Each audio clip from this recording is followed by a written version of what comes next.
কবিতাৰ শিৰোনাম কপিলিগংগাৰ স্নিগ্ধতাত মৰমৰ কামপুৰ।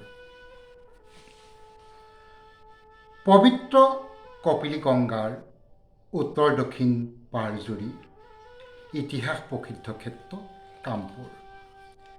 এক বিস্তৃত পৰিসৰেৰে কামপুৰ কঠীয়াতলী, গৰুপাট, জৰাবাৰী চাৰিওটা মৌজাকে লৈ এয়া আমাৰ মৰমৰ কামপুৰ। ইতিহাসে কয় ভৌমপাল বংশীয় ৰাজ্যই, যাৰ নাম কপিলী ৰাজ্য, ডিমাচা কছাৰী ৰাজ্য, তাৰেই ৰাজধানী আছিল কামপুৰ। কাম শব্দটি তান্ত্ৰিক শব্দ, যাৰ অৰ্থই হ'ল ৰতি প্ৰীতি, প্ৰেম প্ৰীতি, ৰতিৰ অধিকাৰী।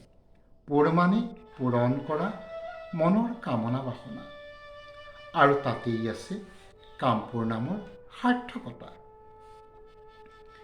মহাভাৰতৰ দ্বিতীয় পাণ্ডৱ ভীমৰ সৈতে প্ৰমীলা সুন্দৰী হিড়িম্বাৰ কামনাৰ পুণ্যভূমি। গৰুবাটৰ জনাগাভৰু আৰু গোপীচন্দ কোঁৱৰৰো মিলন ক্ষেত্ৰ এই কামপুৰী। ইতিহাস সাক্ষী হৈ ৰয় সময়ৰ গতিশীলতাত কামপুৰ আগুৱাই।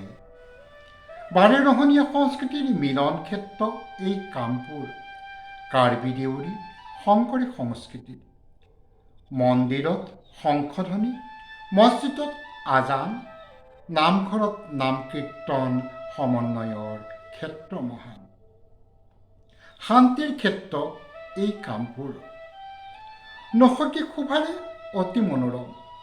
কৃষ্ণচূড়া, ৰাধাচূড়াৰ ফুল আৰু সোণাৰুৰ হালধীয়া ৰঙে আজিও জিলিকি আছে সেউজীয়া হৈ কামপুৰ।